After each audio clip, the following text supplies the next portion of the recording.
Nos, kedves gasztronómák, elérkeztünk a kóstoláshoz. Jajjaj.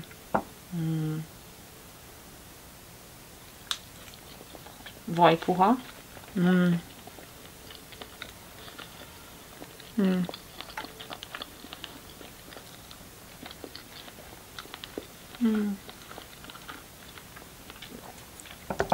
Nagyon jó.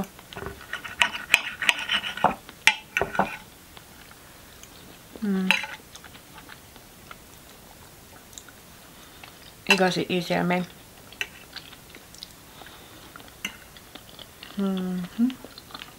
Szuper jó.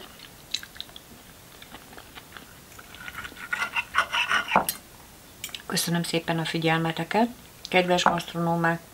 Írjátok meg, hogy ti hogy csináljátok. Ha kipróbáltátok ezt a receptet, azt is írjátok meg. És szép napot!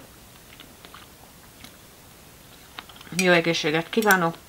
Találkozunk a következő receptnél.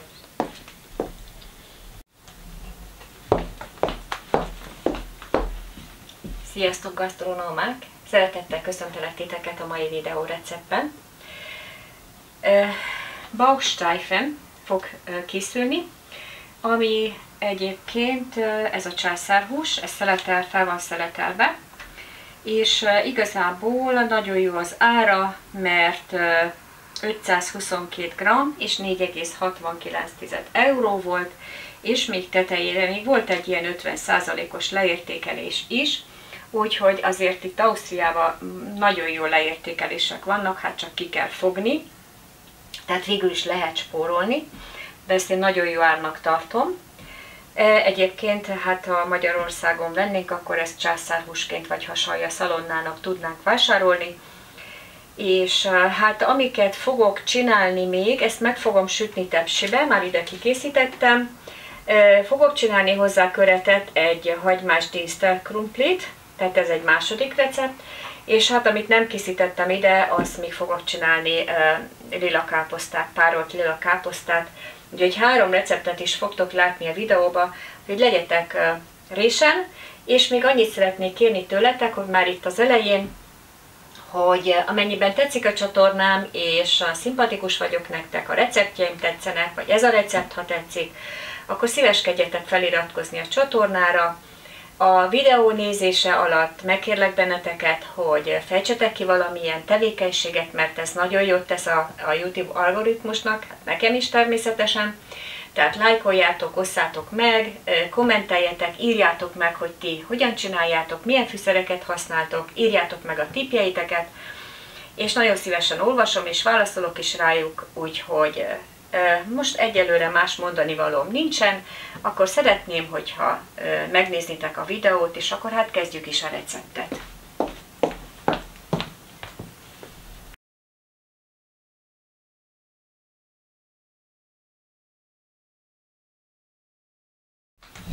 Akkor most nézzük is, hogy akkor kicsomagolom a húsit, és akkor meg fogom még mutatni, hogy konkrétan melyik recepteket fogom melyik, mindig beszélek félre. Na szóval ezt ma, igen, nagyon stresszbe vagyok, amikor videót csinálok, szerintem ez látszik is. Tehát ilyen lett a hús, nagyon szép egyébként, friss, 3 szép szelet, amit majd be fogok fűszerezni. Következő fűszerekkel boróka bugyót, azt fogok használni hozzá, hát egy ilyen, hát nem tudom mennyi, egy ilyen 10 szemet körülbelül. Ezt majd össze fogom törni ebben a mörzerbe, igen, és akkor teszek még majd rá őrölt fekete borsot. Van nekem egy ilyen hot spicy nevezetű, mindenféle bors van benne, chili van benne, ebből is picit tekerek rá, majd hát természetesen a só, ami ki nem maradhat, az a kömény, az őrölt kömény, ez körülbelül egy csapott teáskanálnyi. Szerecsendiót fogok majd még, sőt már reszelek is ide ebbe egy kicsit, úgyhogy nem gond, hogyha már eleve egyszerre fogom rátenni, ez nem gond. Hát mennyit teszek rá? Tehát egy ilyen kis reszelést. Teszek hozzá majd citromoregánót. Nagyon-nagyon jó illata van, tehát az oregano ilyen citromos illatú. Hát akkor tulajdonképpen el is mondtam, hogy miket fogok rárakni fűszerként, és akkor megmutatom még közelről. Így néz ki a hús, és most megpróbálkozom azzal, hogy ezt a borókabogyót egy kicsit összetörjem, de nem hozom vele az időt, majd mindjárt mutatom. Hát akkor elkezdem a fűszerezését. Először sót szórok rá, én szeretem, ha sós, természetesen mindenki úgy sózza, hogy ízlése szerint.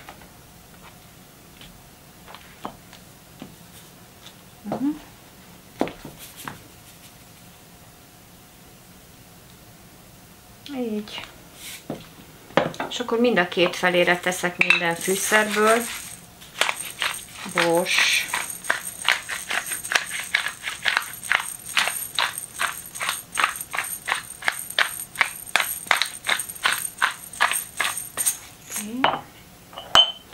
A citromoregánot, meg a köménymagot és a szerecsendiót összekevertem, úgyhogy már így szórok rá.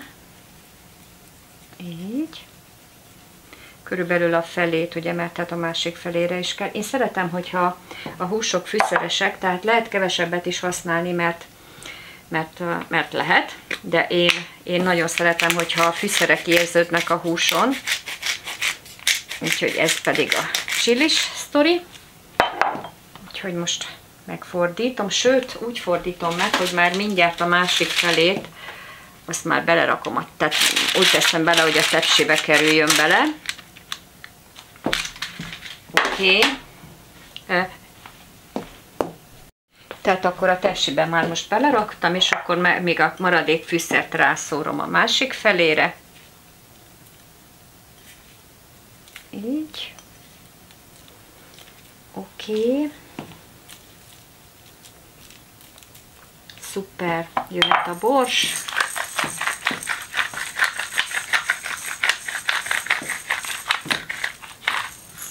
Jöhet ez a kis hotcuc. Na most még menet közben eszembe jutott, hogy szerintem dobok rá egy kis fokhagymát is. Nálam jellemző az, hogy improvizálok sokszor. Tehát van egy alapkoncepció, de megváltoztatom valamilyen oknál fogva. Ez egy hangulat kérdése is. Meg hát amikor az ember benne van a munkában, akkor így fejbe sztorizik. És akkor hát nem túl sokat, mert igazából nem akarom eltéríteni az ízét a fokha, mert ugye ennek a császárhúsnak már eleve van egy nagyon jó íze, tehát jó kis sushi. Igen, és akkor még picit kitaláltam, hogy itt a közé fogok tenni vöröshagymákat. Azt most mindjárt megpucolom és mutatom tovább. A vöröshagymákat így, mint egy támaszték, így ilyen cikkekre vágom, és akkor ide közé rakom. Így, szépen. Hoppá, nem menj szét. Úgy.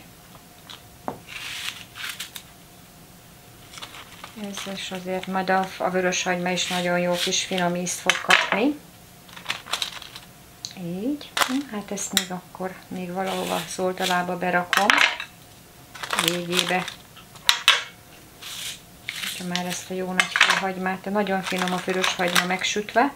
Én imádom. Na jó, akkor tehát ide körülbelül így ide raktam. Szuper. És akkor megy a sütőben. Na most a sütéssel kapcsolatban azt szeretném elmondani, hogy ez alá teszek vizet, mert ez zsírára, tehát én szeretem zsírjára sütni, tehát teljesen puha lesz a hús, addig fogom fólia alatt sütni, és utána a zsírjára sütöm. És most én 170 fokra állítottam be a sütőt, úgyhogy már elő van melegítve a sütő, és akkor megy a sütőbe. Akkor még a hagymára is teszek egy kis sót, és akkor hát egy olyan jó deci vizet ide öntök a császárhús alá. és akkor ebbe fog gőzölődni, párolódni, mert letakarom alufóliával. Utolsó mozzanatok következnek a sütés előtt, és hát természetesen fogom majd kontrollálni. Hát én azt gondolom, hogy egy jó óra, másfél óra kell neki, de hát ugye ezt soha nem lehet tudni, függ attól is, hogy az állat milyen idős volt. A lényeg az, hogy most megy be a sütőbe. Hogyha esetleg érdekel benneteket, hogy milyen helyzet Ausztriában, a krumplipucolás közben tudunk beszélgetni egy kicsit. Mutatom az időjárást, iszonyat hideg van, -5 fok, úgyhogy van egy kis havunk is.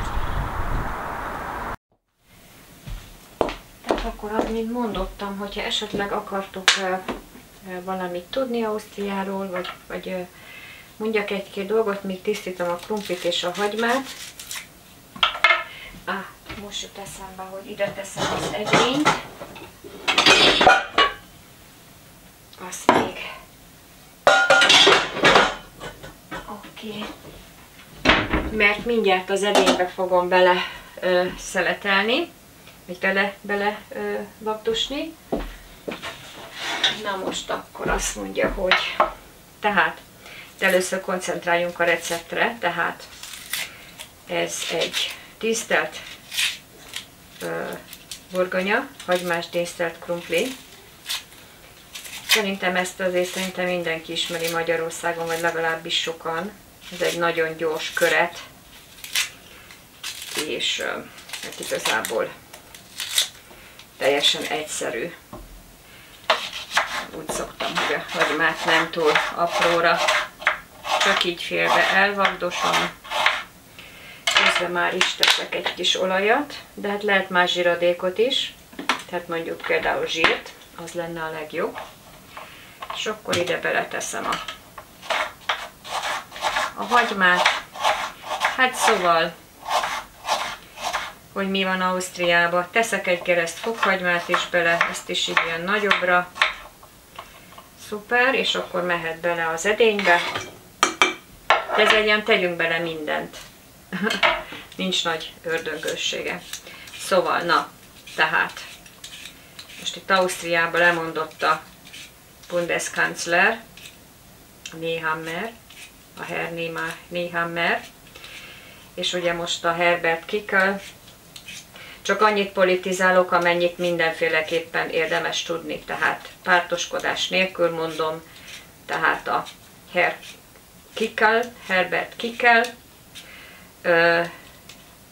megbízást kapott a Bundespräsidenttől, hogy alakítson kormányt, FPÖ, tehát a Szabadságpárt. Valamikor lehet, hogy emlékeztek még a Jörg Haider, aki súlyos autóbalesetben elhunyt, de nagyon-nagyon, hát itt azt mondják, hogy szélsőséges politikus, de szóval amiket mondott, azok már most valóságok, tehát nem fikciók. És tehát a Szabadságpárt az ÖVP-vel, a Nehammernek a pártja, vagy a valamikori Kurz pártjával alakíthat elvileg kormányt. Hosszú hónapokon keresztül, nem, pontosan 100 napig nem akartak az FPÖ-vel, tehát a Herbert Kickl-lel együtt dolgozni, mert hát utálták egymást, vagy nem tudom, hogy mi miatt, de mindig az volt a médiában, hogy bárkivel, ez a Nehammer, aki lemondott, hogy bárkivel szívesen együtt dolgozna az FPÖ-vel, amit szerintem abszolút nem igaz, de ezzel a Kickl-lel nem, mert ez egy nagyon radikális személy. Egyébként meg kell, hogy mondjam, hogy csípi a szemem a hagyma. Meg kell, hogy mondjam, a patrióták az Európai Unióban pontosan ott vannak, ahol az Orbán Viktornak, tehát a fideszes platformon vannak, és hát jó kapcsolatokat ápol az Orbán Viktorral a Herbert Kickl. Szóval mindegy, a lényeg, hogy most ugye elkezdődtek a tárgyalások, mert van ez a Stocker nevezetű pártfőnök a klubokban, az ÖVP-nél, és ő azt mondta, hogy ő szeretne mégis az FPÖ-vel, tehát a Herbert Kickel együtt dolgozni, és hát most nem igazán lehet túl sokat tudni, de valamilyen szinten elindultak a tárgyalások, az egyeztetések, és hát reméljük, hogy hamarosan ennek lesz valami eredménye. És hát picit visszatérve a receptre, megmostam a krumplit, és akkor most fel fogom szeletelni, nem túl vastagokra, hát egy ilyen 5 mm-es vastagságúra. És akkor mivel, hogy ezt a receptet, vagy ennél a krumplifajtánál nem kell dísztelni a hagymát, meg ilyenek, mehet bele így egybe, ezért most ezt így ilyen minden bele alapon ide beledobálom. Na igen, és akkor visszatérve még a politikához, tulajdonképpen most az nagyon médiahír, tehát nem csak médiahír, mert a politikusok is már mondták a parlamentben és meg mindenhol, hogy igazából 8,5%-os a munkanélküliségi ráta, most így ez a 100 nap alatt nagyon sok cég beadta az unalmast. Vannak például nagyon érdekes, hogy ez a Mozart golyókat, akik gyártották a Salzburgba, ezek is bezártak, nem tudom hány 100 éves vállalat, manufaktúra volt, vagy nem tudom pontosan milyen nagy cég volt, de szóval azért, hogyha Salzburgba jár valaki, akkor szóval a csapból is, vagy mindenhonnan a Mozart kugel folyt, de hát lehet, hogy van többféle készítő is, tehát maga az édesség, ami ugye Ausztriára így nagyon jellemző, és hát rengetegféle reklámot hozott. Ugye az a rengeteg turista, aki Salzburgba ellátogat, hát ugye Mozart kugel nélkül biztos, hogy nem mentek haza. Szóval, hogy ilyen tradicionális, hatalmas cégek, nagyon nagy múltú cégek is, hogyha képesek tönkre menni Ausztriába, akkor azért most nem nagyon jól megy itt az élet. Tehát általában véve. Természetesen szegénység is már van, mert például amikor Linzben voltunk, akkor teszem rá a sót, miközben itt eldomálom az időt. Hát szóval ez itt tetszés szerint. És teszek hozzá alá vizet, és ezt lassan kell fedő alatt főzni. Egyet keverek rajta szépen. De egyébként szerintem fogok tenni még a végén egy kis friss petrezselymet is, mert most az van nekem. Majd ezt meg fogom mutatni, hogy szoktam ezt lefagyasztani, és akkor hogy marad friss. Igen, és akkor hát tulajdonképpen ennyi lenne a krumplival kapcsolatos mondanivalóm, ezt ide letakarom, és akkor ez szépen addig megfő, míg a húsunk elkészül. No, tehát akkor most eltakarítok, és akkor utána folytatjuk a továbbiakkal. Amúgy egy szuper jó kis karácsonyra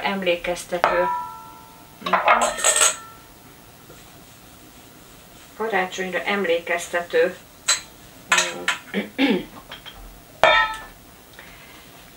lilakáposzta receptet hoztam, vagy hozok.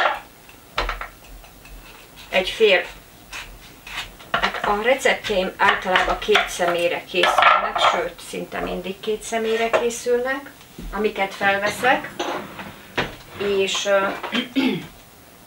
igazából most ugye a karácsonyom az egy csodálatos karácsony volt, és egy picit emlékeztetni szeretném magam arra, az illatokra, és majd fogok hozzá használni kardamont és fahéjat, sót, cukrot, almaecetet és almával fogom készíteni, de először is le fogom reszelni most itt a káposztát, egy kicsit rusztikus lesz, tehát nem túl vékonyakra.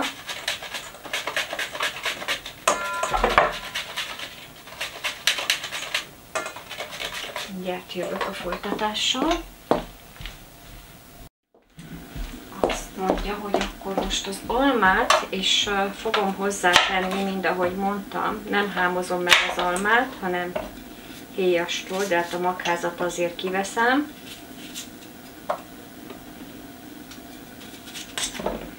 Így. Ezzel sem nagyon húznám az időt, megmutatom, hogy szóval nálam ez a szeletelés, ez nem nagy dagy, tehát én nem nagyon tudom, mert mindig félek, hogy elvágom az ujjamat, és nem igazán tudok ilyen gyors, szakácsos szeletelést csinálni, ezért nem nagyon húznám az időt, hogy ti ezt unjátok.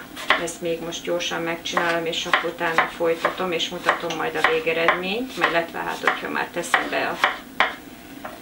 teszem bele az edénybe. Most tehát akkor elkészítettem a káposztát és az almát, és teszek bele ennyi vajat, és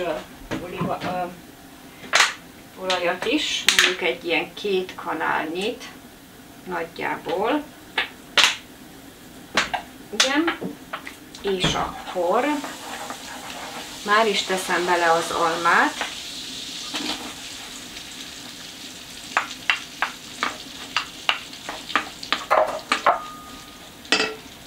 Igen. Hova is tette? Itt van a cukor, igen. Ez nyírfa cukor, teszek ennyit. Egy picit megsütöm az almát,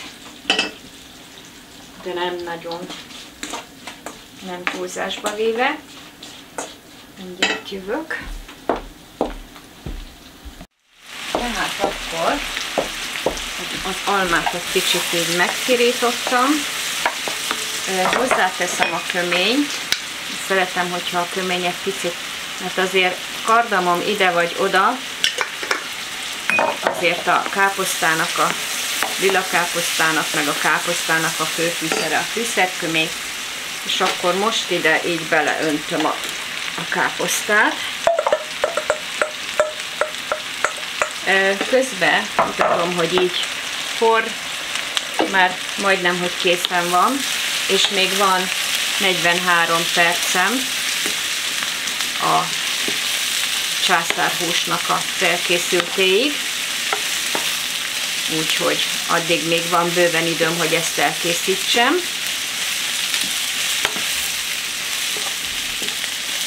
Most ráteszem egy nagyon csöpp kardamomot, mondjuk egy késhegynyit, az illatok miatt, és a fahéjból is teszek ugyanennyit. Így. És akkor hát ezekkel együtt szépen párolom. Fenséges az illat. Tehát, hogy alma, kardamom, fahéj, kömény, és hát majd még jönnek hozzá az ecetek, és természetesen a só. Szó, ennyi. Tehát ezekből a mennyiségekből ugye hát mindenki annyit használjon, amennyi az ízlése szerint megfelel. És egy nagyon csöpp vizet teszek alá, tényleg egy slukkot, és letakarom, hogy ez itt gyönyörűen tudjon nekünk párolódni. Így. És akkor mutatom közbe a krumplit. Most már le is veszem róla a fedőt, mert picit azt szeretném, hogy elfogjon róla a lé. Tehát így néz ki, és hát meg is van főve. És most még hozzá fogom tenni a petrezselymet is. Úgyhogy azt is mindjárt mutatom. Azt is letakarom.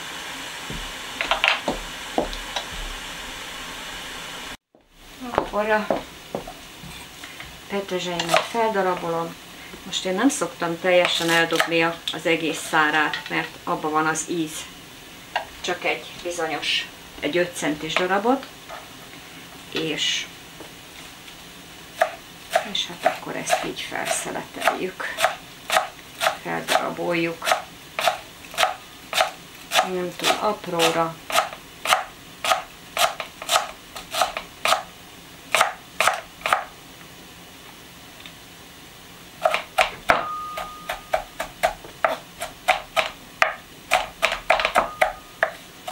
Ennyi elég is, és akkor megy a krumpli tetejére.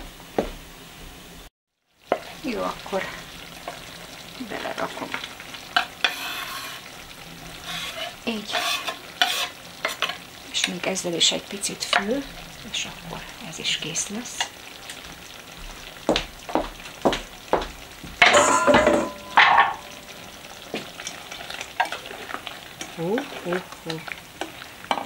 Nagyon jól néz ki, picit mellé öntöttem. Oké. Mutatom közelről. Még egy pár percig főzöm ezzel a petrezselyemmel, mert azt szeretném, hogyha a petrezselyemnek intenzív maradna az illata, tehát nem nagyon főzve.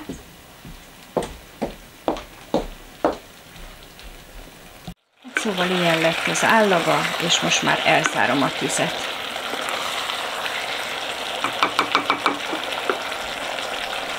Rátekintünk egy kicsit a káposztára.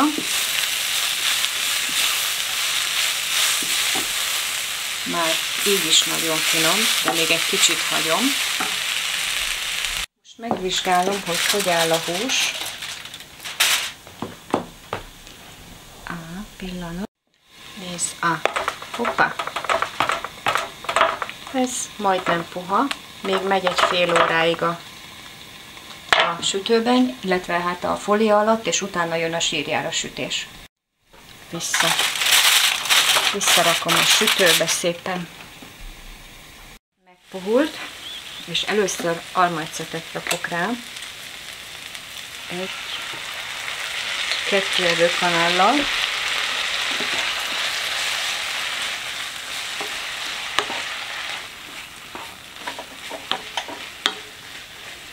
Ezzel már nem igazán főzöm, csak egy picit átforgatom, átmelegítem.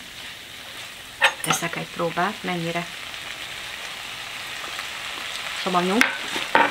Most belerakom a balzsamecetet, abból is 1-2 kanállal.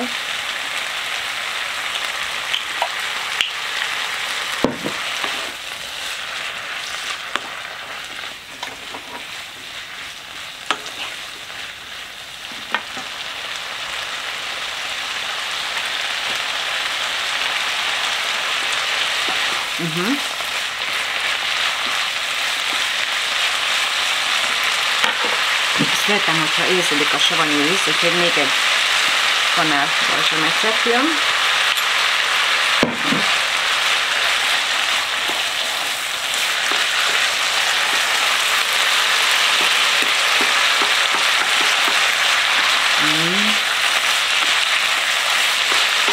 Még egy utolsó próba.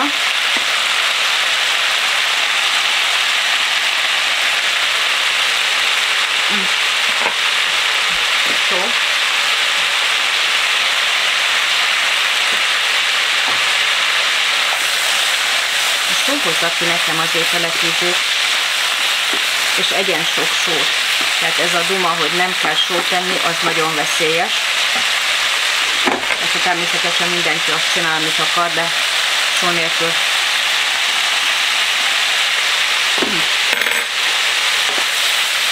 Perfekt. Semmi nem kell bele. Szuper. Akkor kedves gasztronómák, elérkeztünk a tálaláshoz. Gyönyörűen megsült a hús is. Mutatok is egy pár közeli képet a húsról. Gusztusos, csodálatos. Akkor tálalunk. Meg is van a gyönyörű húsunk, wow! Nagyon szép és nagyon klassz, puha lett. Rakok is ide mindjárt a szélébe egy kis hagymát. Így. Oké. Teszek akkor a káposztából is már is. Wow. Isteni illatok. Új. Tehát azt hiszem, hogy nem kell különösebb díszítés, mert itt vannak mindenféle színek. Wow.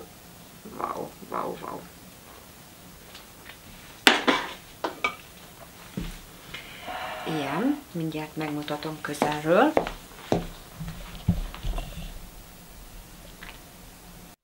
Ilyen lett. Wow. Nagyon szép.